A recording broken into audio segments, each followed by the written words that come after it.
Since childhood, she screamed that I was corrupted by Satan, whispered prayers around me. Then she started seeing Devil's shadow in the corner. And the only one who didn't abandon her was me, her devilish grandson. Growing up in my grandmother's house was like living in a constant church service where I was the main sinner. Every morning started the same way. She'd look at me with those sharp gray eyes and make the sign of the cross 3 times. Not once, not twice, but always 3 times, like she was casting some protective spell against the evil she believed lived inside me. The problem started when I was 7. That's when she noticed I used my left hand for everything: writing, eating, throwing a ball. In her world, this wasn't just unusual, it was a sign. The devil's hand, she called it. She'd grab my left wrist during dinner and force the fork into my right hand, muttering prayers under her breath while I struggled to eat. The food would fall off the fork, sauce would splatter on my shirt, and she'd click her tongue disapprovingly, as if my clumsiness was further proof of my corruption. But the real trouble began when I discovered the local library. I was maybe 9 or 10 when I first checked out a science fiction book. Something about space travelers and alien worlds. I can't even remember the title now, but I remember how it made me feel. Like there were infinite possibilities out there, worlds beyond our small town and her suffocating prayers. I'd hide under my blankets with a flashlight, reading about rocket ships and distant planets until my eyes burned. She found the book one Tuesday morning. I'd left it on my nightstand, thinking she'd never go through my things. I was wrong. I came home from school to find her in the backyard, the book already half consumed by flames in an old metal trash can. She was pouring what looked like water from a small glass bottle over the burning pages. Holy water. She was blessing the destruction of my book with holy water. I stood there watching my escape routes literally turn to ash. She noticed me, and her face twisted into something between disgust and pity. She launched into one of her lectures about how fantasy and science fiction were Satan's tools, designed to make children question God's perfect world. Why would I want to read about other worlds when this one was God's creation? Why fill my head with lies about the impossible when I should be learning scripture? That night, I cried myself to sleep, not just because of the book, but because of how she looked at me. Like I was something broken that needed fixing, something dangerous that needed watching. The pattern continued for years. I'd find books, she'd find them and burn them. I learned to be more careful, hiding them at school, reading during lunch breaks, memorizing entire passages because I knew they wouldn't survive long in her house. The librarian eventually started giving me knowing looks, understanding without words why I never took books home anymore. My bedroom became a sterile place. No posters, no decorations, nothing that might hint at interests she deemed unholy. She'd inspect it regularly, running her fingers along surfaces like she was checking for dust, but really searching for evidence of my supposed corruption. Sometimes she'd find innocent things, a pencil drawing of a dragon I'd made in art class, a comic strip cut from a newspaper, and these would disappear overnight. The praying got worse as I got older. She'd wake me up at dawn for mandatory prayer sessions, making me kneel on the hard wooden floor beside my bed while she recited endless verses. My knees would go numb, my back would ache, but if I shifted or showed any discomfort, she'd start over from the beginning. She said I needed extra prayers because Satan was working harder to claim me as I approached adulthood. School became my sanctuary, but even that had limitations. She'd inspect my backpack every morning and evening, going through my notebooks page by page. If she found anything that seemed secular or imaginative, even creative writing assignments, she'd tear out the pages. I learned to keep 2 sets of everything, the sanitized version for home and the real work hidden at school. My teachers started noticing the inconsistencies. Why did my homework sometimes disappear between completion and submission? Why did I seem reluctant to take books home? A few tried to talk to me about it, but what could I say?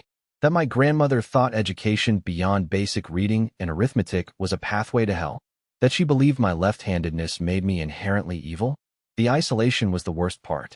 Other kids my age were discovering music, movies, books, developing their own interests and personalities. I was living in a bubble where any expression of individuality was seen as rebellion against God.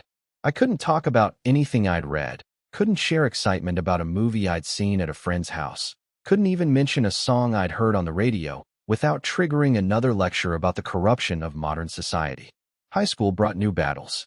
She discovered I was taking a literature class that included mythology and folklore. To her, learning about Greek gods and Norse legends was tantamount to worshiping false idols. She marched into the school and demanded I be transferred to study hall instead.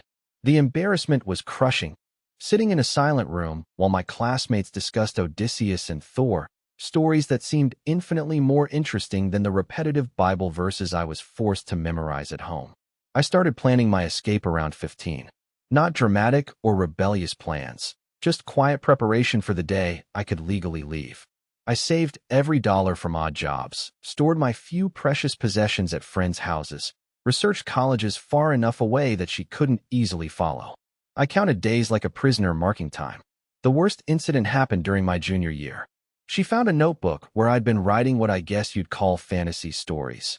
Nothing elaborate, just little tales about knights and magic that helped me cope with the suffocating reality of home. She didn't just burn this one. She made me watch as she tore out each page individually, reading passages aloud in a mocking voice before feeding them to the flames. Then she made me kneel and pray for forgiveness for each page, asking God to cleanse my mind of these evil fantasies. That night, something inside me broke. Not dramatically. I didn't scream or fight or run away. I just went cold inside, building walls around the parts of myself she couldn't reach. I became expert at showing her exactly what she wanted to see while hiding everything real about me so deep she'd never find it again. My senior year was a careful balance of performance and preparation. I played the reformed grandson, attending her prayer sessions without complaint, asking questions about scripture that made her believe her constant vigilance was finally working. Meanwhile, I was accepted to a college 8 states away, had saved enough money for a bus ticket and first month's expenses, and had slowly moved everything important out of her house. The morning I turned 18, I was gone before she woke up. I left a note saying I was starting my adult life and would contact her when I was settled. I didn't say goodbye in person because I knew she'd try to stop me, and I wasn't sure I was strong enough to resist if she broke down and begged. College was like breathing for the first time. I could read whatever I wanted, think whatever I wanted, be whoever I wanted without constant surveillance and judgment. I discovered authors I'd never heard of, ideas that challenged everything I'd been taught, people who accepted my quirks and interests without seeing them as character flaws. I threw myself into literature courses, philosophy classes, anything that had been forbidden at home.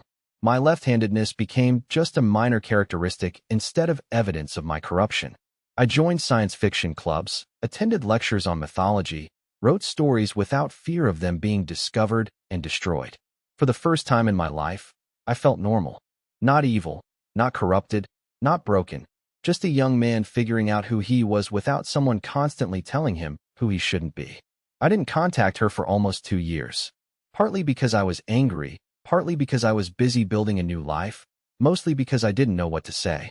How do you maintain a relationship with someone who spent your entire childhood convinced you were fundamentally evil? But time has a way of softening even the sharpest edges of hurt. By my sophomore year, I started sending brief letters home. Nothing personal, just updates about school and general health. She'd respond with long passages of scripture and reminders to resist temptation. But underneath the religious language, I could sense relief that I was alive and doing well. We maintained this distant, careful relationship for several years. I'd call on major holidays, send birthday cards, visit briefly during summer breaks. The visits were tense affairs where we both pretended the past hadn't happened, discussing safe topics like weather and local news while avoiding anything that might trigger old conflicts. I graduated college, found work, started building an adult life. She aged, retired from her job at the local church office, became more isolated as old friends moved away or passed on. Our conversations grew shorter and more stilted. I felt obligation but not affection, duty but not love. Update 1. Then, about 6 months ago, everything changed. I got a call from her neighbor, an older woman I barely remembered from childhood, saying my grandmother was acting strangely. She'd been calling the police about intruders who weren't there, screaming at night about things only she could see, wandering the neighborhood in her nightgown asking people if they'd seen the shadows following her. The neighbor was worried but didn't know what to do. My grandmother had always been eccentric, but this was different. This was scary. I should have felt vindicated. After years of her seeing evil in everything I did, she was finally experiencing real delusions, actual fear of things that didn't exist. But instead of satisfaction, I felt something unexpected: concern. Not the warm concern you'd feel for someone you love, but the basic human worry you'd have for anyone suffering. I called her that night. She answered on the first ring, as if she'd been waiting by the phone. Her voice was different, smaller, uncertain, nothing like the commanding tone that had dominated my childhood. She sounded confused about who was calling, even after I identified myself. She kept asking if I could see them too, if I knew they were coming, if I understood why they'd chosen her house. I tried to ask what she meant, but her explanations were fragmented and terrifying. She'd see figures in her peripheral vision that disappeared when she looked directly at them. She'd hear whispers in empty rooms, find objects moved from where she'd left them, wake up with the certainty that someone had been standing over her bed. The worst part was how she described them. Dark shapes that reminded her of every sermon she'd ever heard about evil taking physical form. After a lifetime of preaching about Satan's presence in the world, she was convinced he'd finally come for her personally. I told her she should see a doctor, but she refused. In her mind, this wasn't a medical issue, it was spiritual warfare. She'd increased her prayers, hung more crosses around the house, started sleeping with her Bible open on her chest. None of it was helping. After that call, I couldn't concentrate on anything. I kept thinking about her alone in that house, terrified of shadows and whispers, with no one to help her distinguish between real and imagined threats. I remembered being a child, hiding under my blankets, afraid of my own grandmother's disapproval. Now she was the one hiding, afraid of things far worse than anything I'd ever imagined. I called her other relatives, the few aunts and cousins who'd maintained contact over the years. They all had the same response. She'd made her own bed with all that religious extremism, and now she could lie in it. They weren't cruel people, but they were tired of her judgment and criticism. They'd written her off years ago. For 3 weeks, I wrestled with what to do. Part of me wanted to let her handle this alone, the way she'd made me handle my childhood fears alone. But I kept remembering how terrified she'd sounded on the phone, how lost and confused. No one deserved to suffer like that, not even someone who'd caused suffering in others. I finally decided to visit. Not to fix anything or take responsibility for her care, just to see the situation for myself and maybe help her find appropriate medical support. The drive to my hometown felt like traveling backward through time. Every familiar landmark brought back memories I'd spent years trying to forget. The church where she'd dragged me to endless services. The library where I'd discovered my love of reading. The school where I'd learned to hide who I really was. Her house looked smaller than I remembered, shabbier. The paint was peeling, the yard was overgrown, newspapers were piled on the porch like she'd stopped bringing them inside weeks ago. I knocked on the door and waited, hearing shuffling footsteps and multiple locks being turned. When she opened the door, I barely recognized her. The commanding woman who dominated my childhood had shrunk into someone frail and frightened. Her gray hair was unwashed and tangled. Her clothes were wrinkled like she'd been sleeping in them. Her eyes darted constantly over my shoulder, as if checking for followers. She stared at me for a long moment before recognition dawned. Then she grabbed my arm with surprising strength and pulled me inside, immediately locking the door behind us and checking the windows. The house was a fortress of paranoia. Every curtain was drawn tight. Chairs were pushed against doors. Crosses and religious iconography covered every surface. The smell was overwhelming, a mixture of old food, unwashed clothes, and the lingering scent of constantly burning candles. She led me to the living room, where she'd clearly been camping out. Blankets and pillows were arranged on the couch, surrounded by Bibles, prayer books, and empty food containers. She hadn't been sleeping in her bedroom because she said that's where they gathered at night. Sitting across from her in that dim, cluttered room, I saw my childhood fears reflected back at me. She was experiencing the same terror I'd felt as a child when she'd convinced me I was evil, except her monsters were invisible and followed her everywhere. She started talking, and the words poured out like she'd been saving them for someone, anyone, who might listen. She described weeks of escalating encounters with what she believed were demonic entities, shadows that moved independently of their sources, voices calling her name from empty rooms, the sensation of being watched constantly, even when she was completely alone. The most disturbing detail was how these experiences connected to her memories of me. She'd started seeing the shadows right around the time she'd been thinking about our past conflicts, remembering how harshly she'd judged my childhood interests. In her deteriorating mind, my love of fantasy and science fiction had somehow opened a doorway that these entities were now using to torment her. She was convinced this was punishment for something, though she couldn't articulate what. All her life, she'd been certain of her righteousness, confident that her strict religious adherence protected her from evil. Now she was face to face with terrors that her faith couldn't explain or banish, and it had shattered her entire worldview. I spent that first visit just listening, trying to assess how bad things really were. She'd clearly been isolated for weeks, surviving on canned food and occasional grocery deliveries, too afraid to leave the house except for absolute necessities. Her physical health was declining from poor nutrition and lack of sleep. Her mental state was fragile, swinging between lucid moments where she seemed almost normal and episodes where she'd whisper warnings about the watchers in the corners. When I left that evening, I felt more confused than ever. This wasn't the vindication I'd imagined. Seeing her suffer didn't heal my childhood wounds or provide any sense of justice. It just added another layer of sadness to an already complicated relationship. I drove back to my hotel room and spent the night staring at the ceiling, trying to figure out what, if anything, I owed the woman who'd made my childhood miserable but was now desperately alone with her terrors. Update 2. I ended up staying in town for 2 weeks, visiting her daily and trying to understand the extent of her condition. Each day brought new revelations about how far her reality had drifted from anything recognizable. She'd developed elaborate theories about why she was being targeted. Sometimes she believed it was punishment for being too judgmental in her younger years. Other times, she was convinced that her house sat on some kind of spiritual crossroads that attracted evil entities. Most disturbing were the moments when she'd look at me with complete clarity and whisper that they'd followed me home from all those books I used to read, that my childhood fascination with other worlds had somehow torn holes in the fabric between dimensions.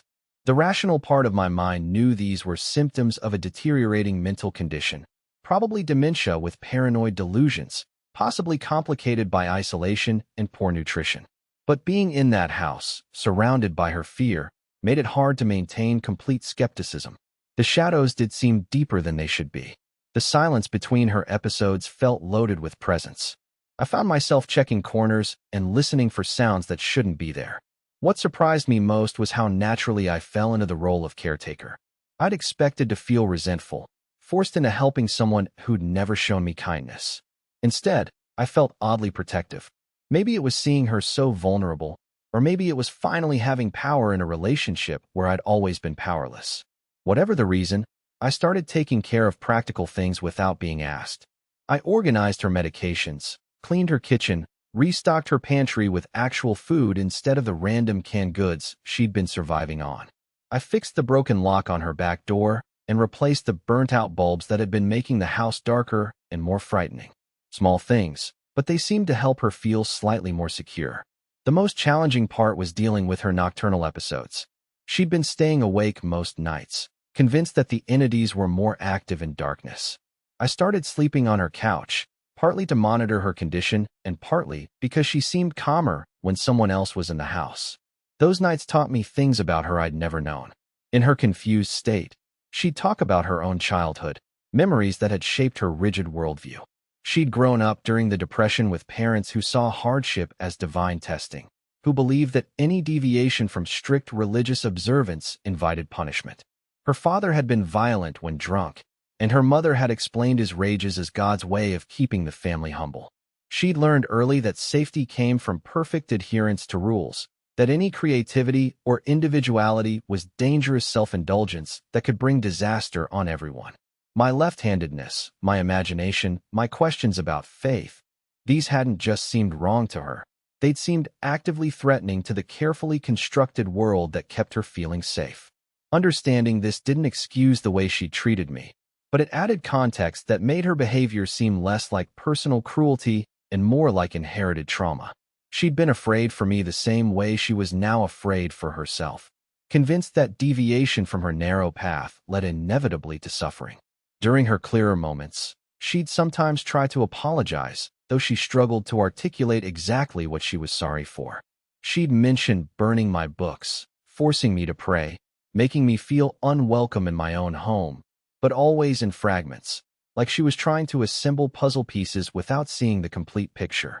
These partial apologies were harder to hear than her delusions.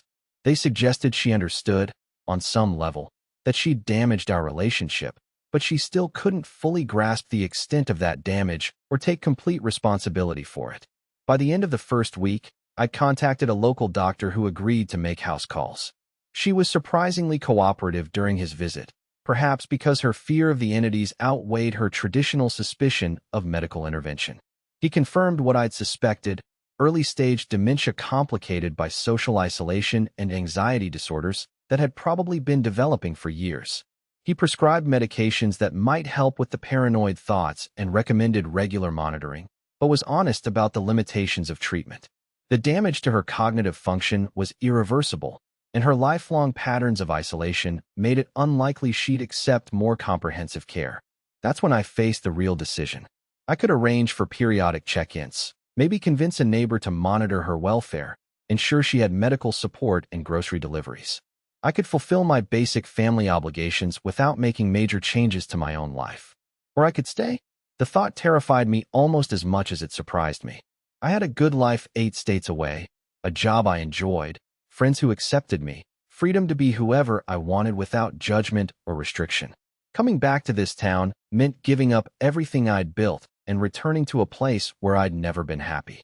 But looking at her during those nighttime episodes, watching her tremble in corners while whispering prayers that no longer brought comfort, I realized something had shifted in me. The anger that had sustained me for years was dissolving into something more complex. Not forgiveness exactly, but a recognition that we were both products of circumstances neither of us had chosen. The breakthrough came during my second week there. She'd been having a particularly bad night, convinced that the entities were getting closer, that they were planning something terrible.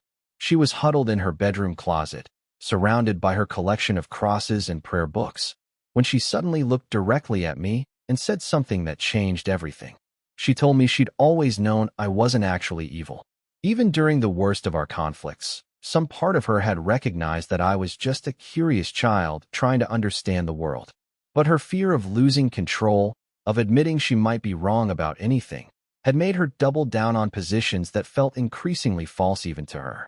She said she'd watched me grow into a good person despite her efforts to constrain me, and that watching me now, taking care of her when she'd given me every reason to abandon her, proved that goodness had nothing to do with the rigid rules she'd tried to impose.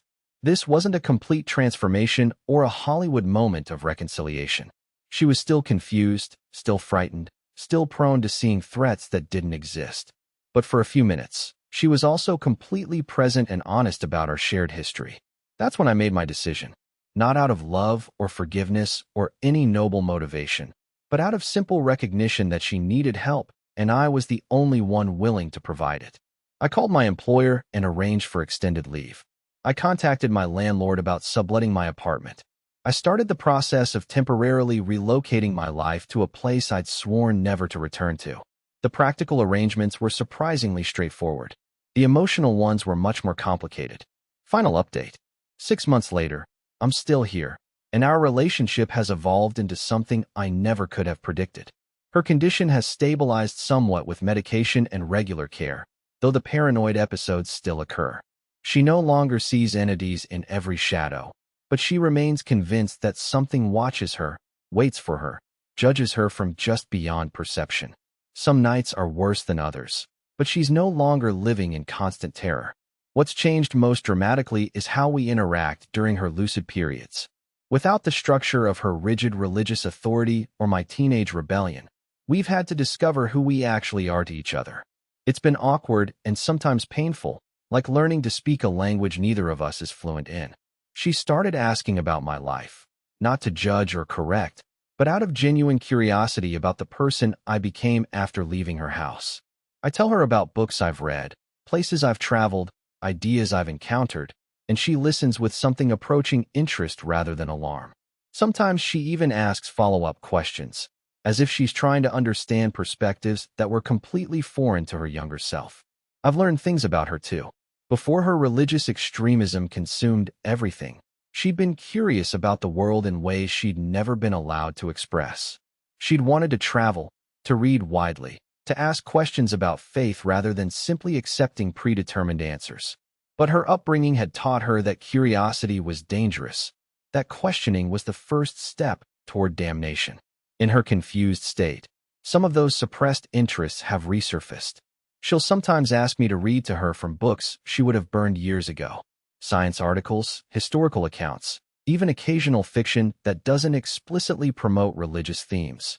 She doesn't always understand what she's hearing, but she seems to find comfort in the sound of ideas being explored without immediate judgment.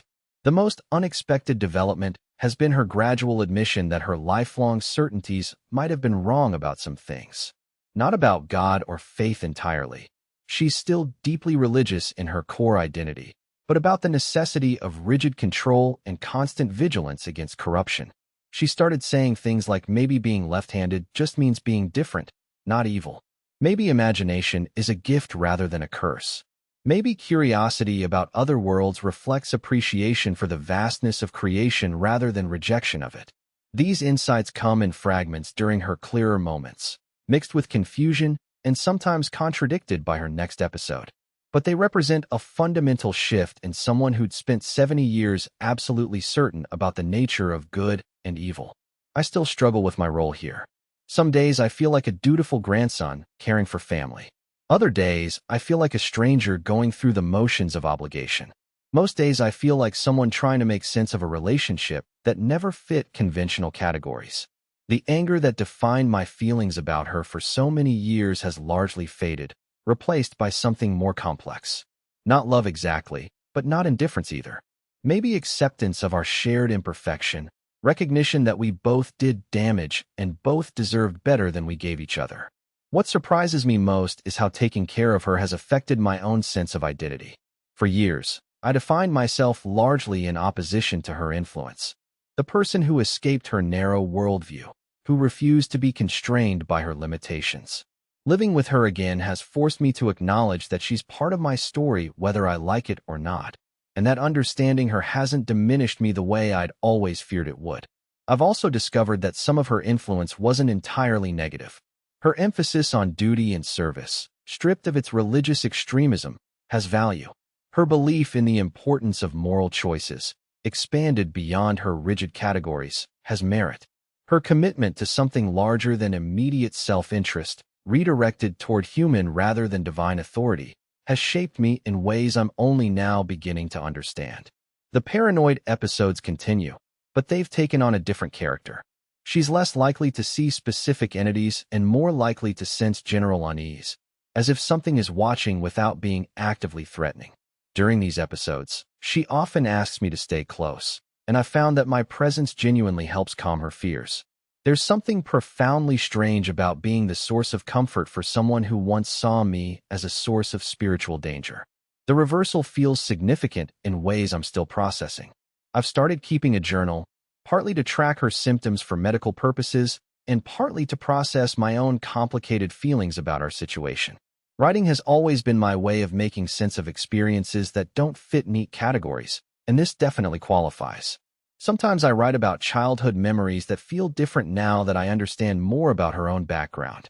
The burning books seem less like personal attacks and more like desperate attempts to protect us both from what she genuinely believed were dangerous influences. The forced prayers seem less like punishment and more like attempts to share what she thought was protective knowledge. This doesn't excuse the damage those actions caused, but it changes how I carry that damage. Instead of proof that I was fundamentally unacceptable, they become evidence of how fear can make people harm the things they're trying to protect.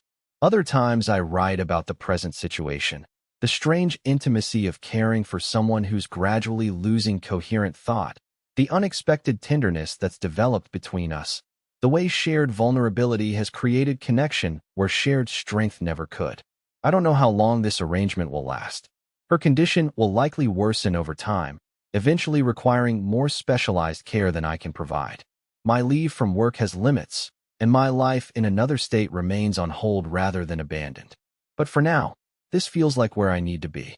Not because I've forgiven everything or because she's become someone different, but because sometimes doing the right thing has nothing to do with feelings and everything to do with recognizing what's needed in a particular moment. She still has episodes where she whispers about shadows and corners, still reaches for my hand when fear overwhelms her rational thoughts, still looks at me sometimes like she can't quite believe I stayed when everyone else left. And I'm still here, reading to her on difficult nights, making sure she takes her medications, listening to her fragmented memories and partial apologies, surprised daily by how much this strange relationship has taught me about forgiveness, responsibility, and the complicated ways people can hurt and heal each other. The story isn't finished. Her condition will continue changing, and I'll eventually need to make different choices about my own future. But for the first time since childhood, we're both exactly where we need to be, taking care of each other in ways neither of us expected, finding peace in the most unlikely place of all.